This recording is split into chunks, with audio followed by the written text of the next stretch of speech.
Hello everyone, today I will recap the movie Extraction Part 1. This is a mercenary with a steel spirit. He is the legendary god of thunder.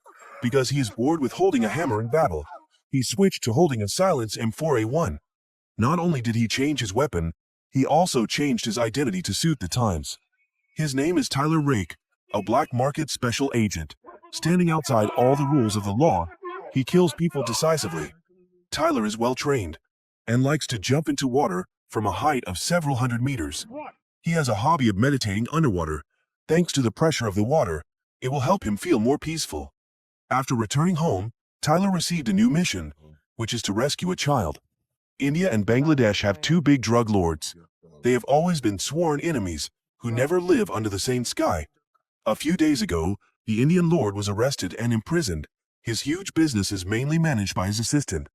The Bangladeshi tycoon, Amir, has always been eyeing the huge Indian market, so he took advantage of his imprisonment to kidnap Indian lord's son Odhi.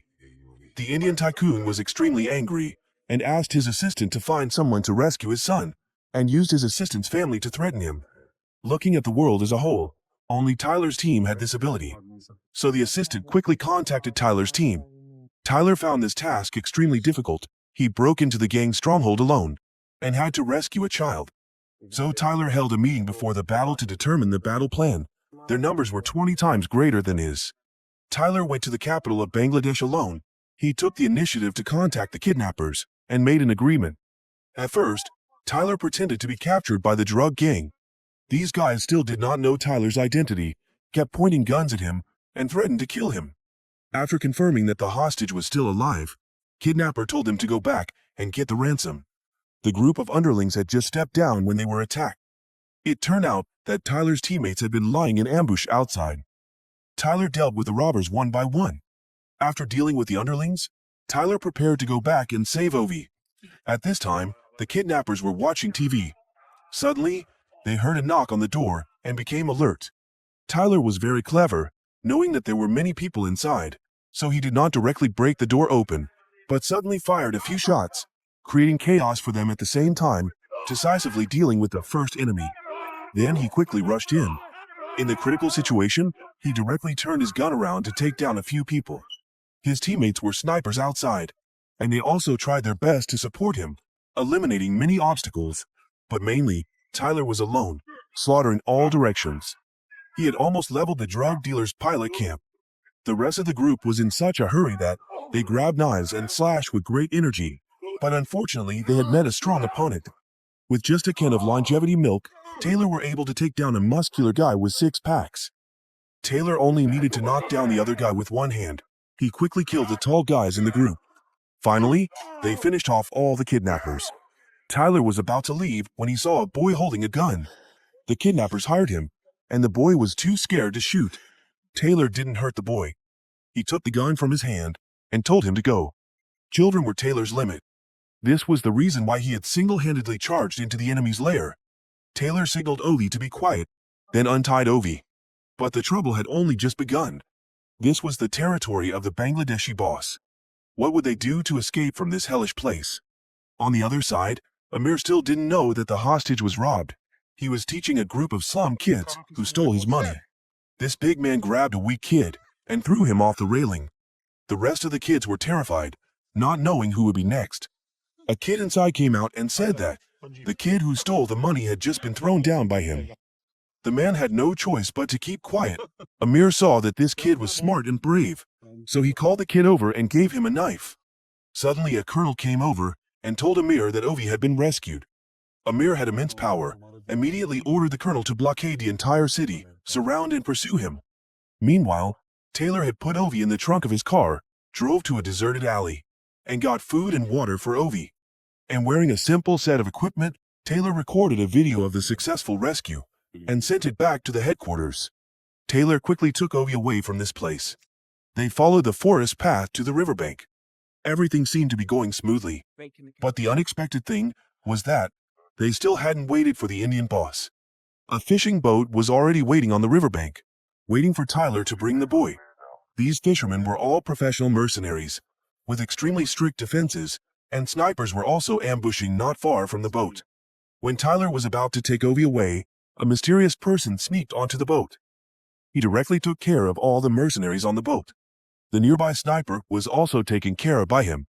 Everyone was wondering who had leaked the plan, while the headquarters also discovered that Indian boss had not sent the remaining money. Based on the satellite, the base quickly detected the intruder. Tyler knew something was wrong and quickly took Ovi away. The commander also sent a helicopter to pick him and the hostage up. At this time, the mysterious person took off his mask. He was the assistant of the Indian boss, who had placed the order earlier. It turned out that after the Indian boss went to jail, the account was frozen, and there was absolutely no money to pay the assassin. The assistant had come up with a last resort. He had to wait until Tyler and Amir were both injured, so that he could take advantage and rob Ovi. Tyler threw out a grenade as cover and ran back to the car. As soon as he drove away, the Bangladeshi police also caught up. They had already colluded with the kidnappers.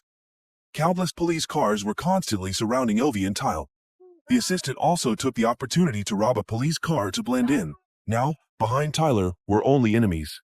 In extreme danger, Tyler kept swerving and moving, accelerating, shifting gears continuously, skillfully avoiding all obstacles and pedestrians.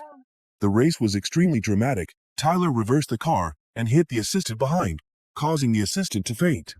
Then, taking the opportunity, Ovi rushed into a residential building.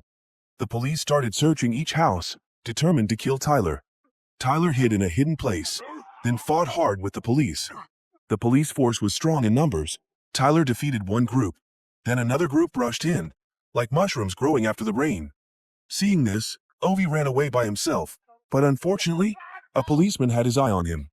How could a weak boy fight against a fully armed policeman? Ovi struggled for a while and escaped. The policeman just popped his head out and was shot by Tyler. A group of armed policemen approached. Tyler held his gun and aimed in all directions, quickly destroying the enemy. But the enemy was as numerous as the Yuan army. Tyler also knew that he could not stay here for long, so he took Ovi to the rooftop and jumped to another building.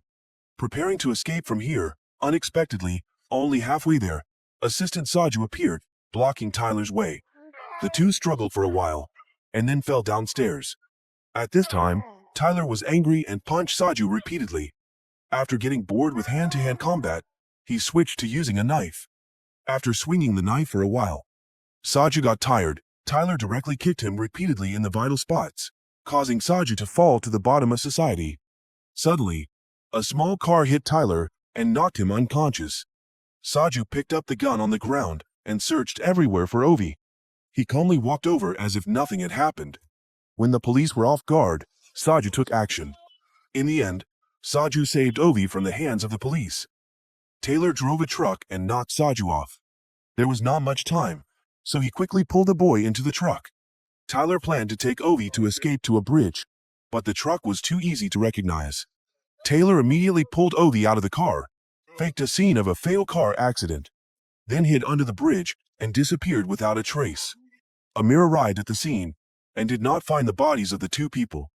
He took Taylor's photo and continued to chase the entire city. Amir declared that if Taylor lived, he had to see the Taylor, and if Taylor died, he had to see the body.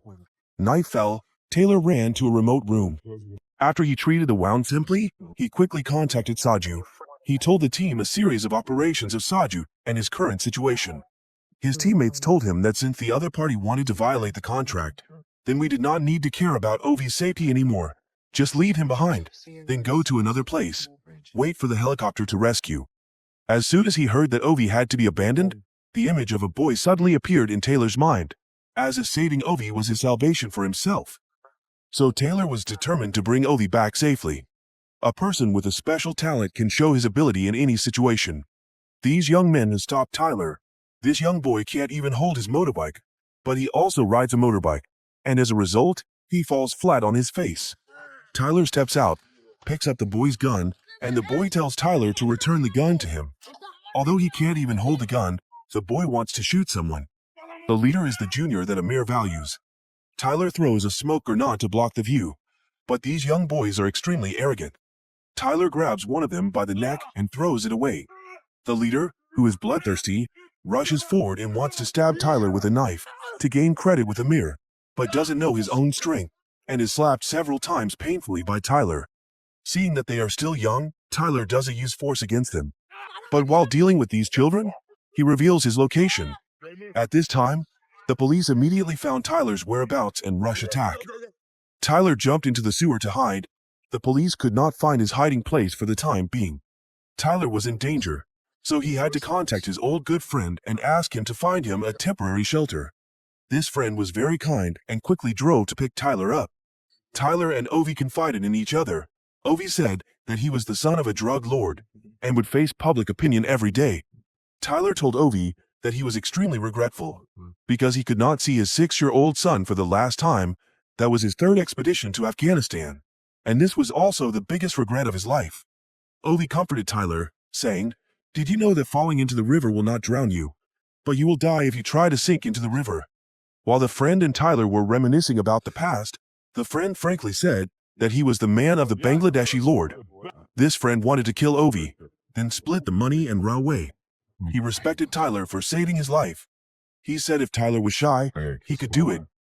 Tyler was of course not satisfied. The two of them rushed into a fight. Tyler was cornered, but he took a teapot and hit his friend on the head. Unfortunately, the pot was too light to work. Tyler was seriously injured and was no match for this person.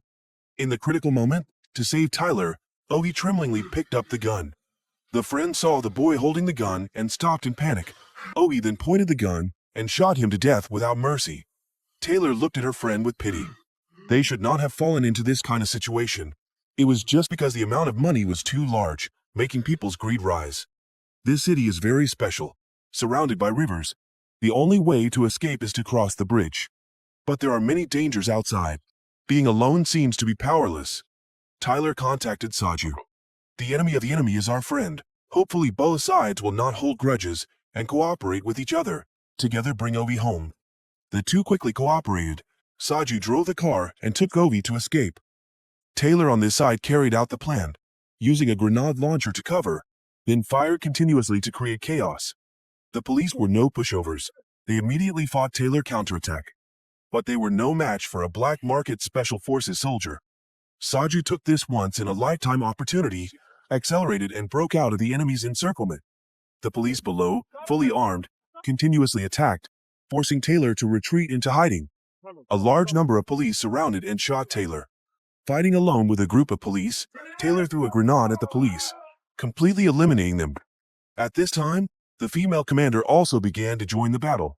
Saju and Ovi were stopped by someone on the bridge. He immediately pretended to be blind and walked away. But these policemen insisted on searching him. Saju immediately attacked the policeman. This chaotic scene did not last long. Saju now carried a gun and sweep all around. He shot down a guard above, then threw a grenade to shoot another one. Saju continuously threw grenades to clear the way for Ovi. Afraid that Ovi would be in danger if he got close to him, he gave the boy a grenade for self-defense. Saju alone was free to attack freely. From afar, Amir saw the black smoke billowing into the sky. He ordered the colonel to definitely take their heads and bring them back. On this side, Tyler quickly went to the rescue, firing each shot accurately. Tyler easily took down each person in the blink of an eye. The enemy's reinforcements quickly arrived. The helicopter frantically fired bullets below. Saju was at a disadvantage and hurriedly tried to retreat. First Special Forces soldiers launched a sweep from the helicopter. Tyler had just finished reloading when he saw that the enemy had brought an armored vehicle. They were charging forward with machine guns. Tyler's teammates were no pushovers either. On the other side of the bridge, they used anti-tank guns to aim straight at the helicopter. One shot broke the helicopter in half in the air. The helicopter wobbled and crashed into the bridge, exploding. Tyler was trapped in the warehouse. He quickly wiped out all the police. He killed a machine gunner, then removed the pin and stuffed 2 grenades into the armored vehicle. In the blink of an eye, the armored vehicle had turned into scrap metal. Saju was covering the bridge at this time, not letting these guys get past him. After killing the last one, Saju was already seriously injured. The colonel held a gun and aimed from afar, ambushing Saju and killing him. The helicopter approaching to rescue was also attacked by the colonel. The female commander was angry and wanted to shoot the colonel dead. She hid under a truck, silently searching for the enemy sniper's position. Tyler directly jumped onto the bridge to relieve the siege. He rushed and massacred, clearing the way forward, although his body was covered with wounds. But he still fought bravely and walked through this bloody wind and rain. Tyler had no idea that danger was lurking around him. The colonel saw Tyler and immediately opened fire, but only hit his shoulder. However, this action revealed Colonel's position. Tyler's teammates heard the sound and accurately judged the colonel's position. Just as the colonel was about to finish Tyler off, the female commander directly shot the colonel in the head. At this time, Tyler was also seriously injured. Ovi ran to Tyler's side. The boy had considered him as his own family. Knowing that he could not hold on much longer, Tyler told Ovi to run away immediately before the enemy arrived. He used all his remaining strength to cover Ovi's escape. Finally, his teammates picked up Ovi and came to cover Tyler, wanting to take him on the plane to leave together. But at this time, Tyler was shot. The person who shot Tyler was Amir's Jr., the boy he had forgiven at first. In his dying moments, Tyler climbed up the bridge railing. He saw his son who had died before. Tyler jumped down with regret and pain. His teammates tried to suppress their pain, took Ovi away from the scene. The mission was completed. 8 months later, the Bangladeshi boss was directly dealt with by Tyler's female commander. Ovi also lived a normal life. He learned Tyler's way, using the pressure of the water to calm himself. When he surfaced, he seemed to see a familiar figure. The movie ends here. Tyler knows that he has massacred countless people in his life, so he is not afraid of death. He wants to make up for his mistakes with his young son, so he tries his best to protect Ovi to the end. Even the children intend to attack him. Tyler is tolerant with them. Then the boy he spared attacks him. Tyler knows that is the karma he has sown. Tyler does not blame anyone for that. There is still part 2 on my channel. Please join me to watch it. Thank you very much for your support so that the channel can develop like today. If you find it interesting, please give me a like and a comment about this movie. Especially, please subscribe to the channel to follow my recap the movie summaries. See you again, my dear friends.